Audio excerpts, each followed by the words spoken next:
కుషాయిగూడలో జరిగిన సంఘటన ఉందో అయానికి సంబంధించింది. అంటే అప్పుడే లవ్ స్టోరీలు, ఫైటింగ్లు, గొడవలు,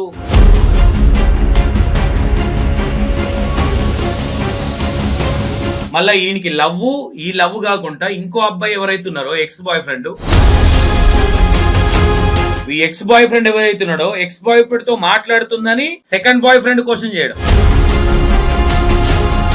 అక్కడ ఆ బాయ్ ఫ్రెండ్ తో చాట్ చేసింది, ఇక్కడ ఈ బాయ్ ఫ్రెండ్ తో చాట్ చేసింది. ఈ సెకండ్ బాయ్ ఫ్రెండ్ ఎవరైతే అయాన్ ఉన్నాడో మళ్ళీ ఎందుకు చాట్ చేస్తున్నావు అని ఎక్స్ బాయ్ ఫ్రెండ్ కి డైరెక్ట్ గా కాల్ చేసి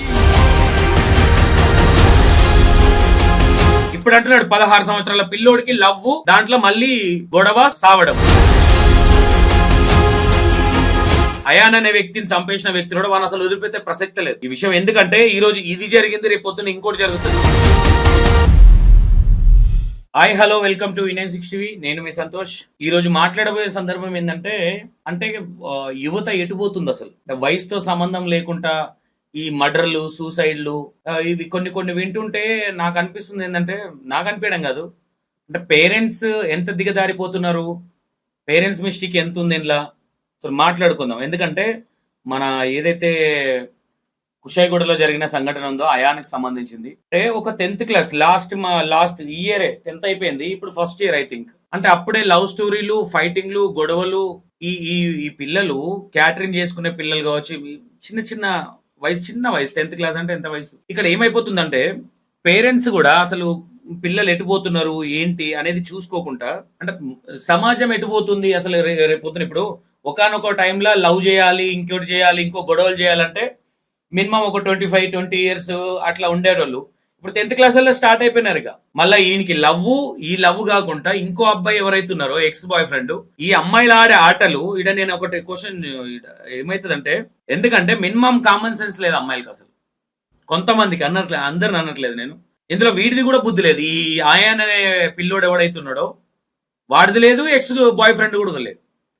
ఎందుకంటే ఓకే లవ్ చేస్తుంది ఈ అమ్మాయి, మళ్ళీ ఇది ట్రయాంగిల్ లవ్ స్టోరీ. ఇంకా పెద్ద గమ్మతుంది ఇది స్టోరీ. ఈ ఎక్స్ బాయ్ ఫ్రెండ్ ఎవరైతున్నాడో ఎక్స్ బాయ్ ఫ్రెండ్ తో మాట్లాడుతుందని సెకండ్ బాయ్ ఫ్రెండ్ క్వశ్చన్ చేయడం. బయటికి వెళ్తే టిఫిన్ చేయడానికి పక్కో డబ్బులు ఇవ్వాలి ఈ కొడుకులకి. వీళ్ళకి లవర్లు, గర్ల్ ఫ్రెండ్లు, మళ్ళీ సొల్లు ముచ్చట్లు. వీడి ఫోన్ లేదో వాళ్ళ గర్ల్ ఫ్రెండ్ ఏదో అన్నదని ఎక్స్ బాయ్ ఫ్రెండ్ మాట్లాడడం. అరే ఎటుపోతుంది సమాజము? 10th క్లాస్ పోరానికి గర్ల్ ఫ్రెండ్ ఏంది, కొట్లాడుకొని చచ్చిపోవడేంది? ఈ అనే అబ్బాయి వెళ్ళి మాట్లాడుకున్న తర్వాత, అంటే ఇక్కడ ఏమైపోయిందంటే వీళ్ళు చేసేదే లంగ పని, దీన్ని పట్టుకొని మళ్ళీ వెళ్ళి సెటిల్మెంట్లు మాట్లాడాలు, వీళ్ళు పెద్ద ఏదో పొడిచినట్టు. ఫస్ట్ ఇప్పుడు లేడీస్ గురించి మాట్లాడేసరికి ఈ అమ్మాయిలు, కొంతమంది అమ్మాయిలు అక్కడ ఆ బాయ్ ఫ్రెండ్ తో చాట్ చేసింది, ఇక్కడ ఈ బాయ్ ఫ్రెండ్ తో చాట్ చేసింది. ఈ సెకండ్ బాయ్ ఫ్రెండ్ ఎవరైతే అయాన్ ఉన్నాడో మళ్ళీ ఎందుకు చాట్ చేస్తున్నావు అని ఎక్స్ బాయ్ ఫ్రెండ్ కి డైరెక్ట్ గా కాల్ చేసి క్వశ్చన్ చేయడం జరిగింది. క్వశ్చన్ చేసేసరికి మనోడు ఏం చేసిండు, సరే ఒకసారి రా, నువ్వు వస్తే ఒకసారి కూర్చొని మాట్లాడదామని బాయ్ ఫ్రెండ్ చెప్పిన తర్వాత మనోడు ఏం చేసిన, ఆల్రెడీ స్కెచ్ చేసుకున్నాడు. అరే మీరు ఇట్లుండండి, వీడిని కొట్టాలి మనము, వీడు తమాషాలు చేస్తున్నాడు. ఈ ఆట అంతా ఆడిచ్చింది ఎవర్రా అంటే అమ్మాయి అని. ఎందుకు అంటున్నా అంటే, ఇప్పుడు ఎక్స్ బాయ్ ఫ్రెండ్ ని ఆల్రెడీ అబ్బాయి అతను వదిలేసి మళ్ళీ అయాన్ దగ్గరికి వచ్చింది. మళ్ళీ అయాన్ తో ఉండుకుంటూనే మళ్ళీ ఎక్స్ బాయ్ ఫ్రెండ్ తో చాట్ చేస్తుంది. అది అయానికి తెలిసింది ఈ విషయం. తెలిసరికి మనోడు ఎక్స్ బాయ్ ఫ్రెండ్ డైరెక్ట్ గా ఎందుకు మాట్లాడుతున్నావు, ఆల్రెడీ విడిపోయారు కదా అనే కాన్వర్సేషన్. అంతకన్నా ముందు కూడా ఒకసారి డిస్కషన్ అది. వీళ్ళకి యూత్ కి ఏమైపోయిందంటే, మేము తోపులం, మాకు గర్ల్ ఫ్రెండ్స్, మేము సెటిల్మెంట్లు మాట్లాడతాం. ఈ అమ్మాయికి కూడా ఎంత బుద్ధి లేదు చూడండి. ఆ అబ్బాయితో చాట్ చేస్తూ మళ్ళీ ఈ అబ్బాయితో చాట్ చేసి, ఈ అబ్బాయి ఏదో సెకండ్ బాయ్ ఫ్రెండ్ ఏదో బూతు మాట అన్నాడంట, లేదంటే ఆ ఎక్స్ బాయ్ ఫ్రెండ్ బూతు మాట అన్నాడా. మొత్తం మీద ఏదో జరిగింది. మనోడు ఉండి నా గర్ల్ ఫ్రెండ్ ఎట్లా అంటావు, మొత్తం పెళ్లిళ్ళు చేసుకున్న పిల్లలు అయిపోయారు వీళ్ళకి. అర్థమైందా? చేసేది ఏం పని, మళ్ళీ క్యాటరింగ్ పని, చదువుకుంటా పార్ట్ టైం జాబ్ చేసేది. పేరెంట్స్ చూసుకోవాలి కదా, ఏడిపోతున్నారు. పిల్లల్ని అన్నము చదువుతుర్రు పోయిరంటే కాదు కదా. పిల్లలు ఏం చేస్తున్నారు, అలా కదలికలు కూడా ఆలోచించాల్సిన విధానం ఉండాల్సిందే. పేరెంట్స్ అబ్జర్వేషన్ కంపల్సరీ చేయాలి. పిల్లల్ని అన్నము స్కూల్కి పంపిస్తున్నామంటే కాదు ఇవాళ రేపు సిచ్యువేషన్. ఇప్పుడు అంటున్నాడు 16 సంవత్సరాల పిల్లోడికి లవ్, దాంట్లో మళ్ళీ గొడవ, సావడం అన్ని జరిగిపోయినాయి. వానికి 100 ఏళ్ళు నిండిపోయినాయి అందులోనే వానికి. మళ్ళీ ఏమంటే నన్ను కొట్టేది ఉండే, మీరేం గాడిదలు కాసిరా? అప్పుడు ఎటు తిరుగుతున్నాడు కొడుకు, ఏం లవ్ స్టోరీలు ఉన్నాయి చూసుకోవాలి కదా, చెప్పాలి కదా, మందలియాలి కదా ఏదన్నా ఉంటే. ఈరోజు మీ కొడుకు మీకు కాకుండా అయిపోయింది కదా. ఇప్పుడు వీళ్ళు ఏమంటున్నారు, మావోనికి ఏ గతి పట్టిందో వానికి అదే కొట్టారు. అంతకన్నా ముందు ఏం చేసిరా మరి? ఈ సిచ్యువేషన్ రానియకపోతే అయిపోయేది కదా. అబ్బాయిని అబ్జర్వేషన్ చేసుకున్నా మళ్ళీ ఏం స్టోరీ ఉందని చూసుకుంటే అయిపోయేది కదా. అంటే వీడికి 10th క్లాస్ అంటే ఆ అమ్మాయికి ఏ క్లాస్, మరి అమ్మాయి 8th క్లాస్ 7th క్లాస్ మరి. అసలు వీళ్ళు సమాజం ఎటుపోతుందో అర్థం కావట్లేదు నాకు తెలిసి. ఇంకా నాకు తెలిసి పాతకాలం వస్తుందేమో. ఒకనొక టైంలో ఐ థింక్ 12 years 10 years పెళ్లిళ్ళు చేసేవాళ్ళు. ఇంకో 5-6 సంవత్సరాలు అయితే అదే సిచ్యువేషన్ వచ్చేటట్టుంది వీళ్ళు ఆగకపోతే. ఒకడేమో అరటి పండు ఇచ్చి రేప్ చేస్తాడు, ఒకడేమో BMW కార్ కొనిలేదని చేస్తాడు. బుద్ధి ఉండాలి కదా కొంచెం. మనిషి పుట్టినము, కష్టపడి చదువుకొని ఏదైనా జాబ్ చేసి కన్నులకి ఏదైనా చేయాలని ఉండాలి. కానీ నేను భూమి మీదకి వచ్చినా, నేను లవ్ చేయడానికే వచ్చినా అన్నట్టుంది. నేనైతే ఈ విషయంలో నేను పేరెంట్స్ నే క్వశ్చన్ చేస్తా. ఎంతో కొంత అంటే అబ్జర్వేషన్ చేయాల్సిన బాధ్యత ఉంది మనకి ఇప్పుడున్న సిచ్యువేషన్ లో. వాడు బండ్లకృష్ణపురంలో ఆడవాడు BMW కార్ కొనియలేదని చచ్చిండాడు. ఏందిరా కార్ కొనంగానే చిన్నపిల్లల కార్ అనుకున్నావా కొనంగానే అయిపోనీకి? ఆ సబ్జెక్ట్ ఇదేందుకు మాట్లాడుతున్నా అంటే యూత్ సమాజం ఈ మధ్య నేను మాట్లాడలేదు అసలు. సరే కాన్లే ఏదో అవుతుంది అనుకున్నాం. అరే ఎటుపోతుంది సమాజం? ఒకడు లవర్ కోసం చేస్తాడు. మిమ్మల్ని గన్నోళ్ళు ఏం కావాలి? 16 సంవత్సరాలు పెంచిర్రు. వాడు ఎకరం పొలం లేదురా అంటే BMW కార్ కొన్నాడు. కొండపోచమ్మ కాడ చూసిండంట.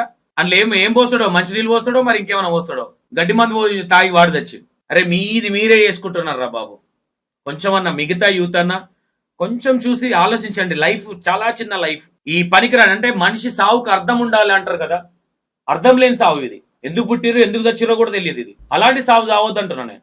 మనిషి పుట్టినందుకు ఒక అర్థం ఉండాలి మన సావుకి. ఏదో ఒకటి సాధించాలి, లేదంటే పేరెంట్స్ కోసమా, లేదంటే అరే గొప్పగా మాట్లాడుకోవాలి, అరే వీడి కోసం దీనికోసం ప్రాణత్యాగం చేసిండ్రా అని. మీరు మొత్తం ఏదో అంటారు కదా, తాజ్ మహల్ కదా అప్పుడు కట్టించినట్టు ఇప్పుడు మీరు మొత్తం ప్రాణాలు అర్పిస్తున్నారు మొత్తం. ఎవడైతే ఈ అయాన్ అనే వ్యక్తిని చంపేసిన వ్యక్తి కూడా వాడు అసలు వదిలిపెట్టే ప్రసక్తే లేదు. ఈ విషయం ఎందుకంటే ఈ రోజు ఇది జరిగింది, రేపు పొద్దున ఇంకోటి జరుగుతుంది. యూత్ ఇలాగే చెడిపోతా ఉన్నారు. చెప్తే గానీ ఇనే స్టేజ్ లో ఎవడున్నారులే గానీ చెప్పాలి కాబట్టి చెప్తున్నాం. ఇక పేరెంట్స్ ఫస్ట్ పాయింట్. పేరెంట్స్ ఈ మందుల కూడా తినా ఏందో తెలియదు కానీ మనుషులకు ఎట్లయితే ఏదో అంటారు వర్డ్ అంటారు కానీ అట్లుంది మనుషులకి. కళ్ళు నెత్తికెక్కి ఏం అర్థం కాక లాస్ట్ అండ్ ఫైనల్ కి ఇప్పుడు చచ్చిపోయాడు. ఇప్పుడు 16 సంవత్సరాల పిల్లోడు.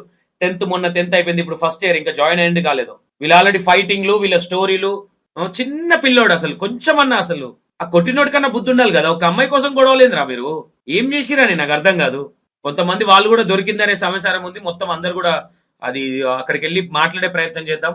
ఓకే, నేను పేరెంట్స్ కి ఒకటి చెప్తాను, ప్రతిసారి కావాలి ఉంటామంటే ఉండము. కాకపోతే ఈ మధ్య ఈ ఫోన్లు వీటి వల్ల కొంచెం వ్యవస్థ అనేది కొంచెం అంతగా చంద్రబందరలాగా ఉంది. చూసుకోవాల్సిన బాధ్యత ఉంది. ఎవరితో మాట్లాడుతున్నాడు, ఏం చాట్ చేస్తున్నాడు అనేది పేరెంట్స్ గా కొంచెం చెక్ చేయాల్సిన అంత అవసరం ఉంది. ఎందుకంటే ఈ రోజు చూడండి, 16 సంవత్సరాలు కనిపించిన కొడుకు ఈ రోజు కళ్ళ ముందు లేకుండా అయిపోయాడు. చూడడానికి మంచిగా ఉన్నాడు అయాన్, కనీసం మూతి మీద మిసం రాలే పిల్లోడికి. బట్ ఈ విషయంలో నేను అయానికి కూడా ఎంకరేజ్ చేయను. ఎందుకంటే యూజ్లెస్ ఇది. ఆ అమ్మాయి ఎవరైతే ఉన్నారో ఆ అమ్మాయి కూడా శిక్ష పడాలి.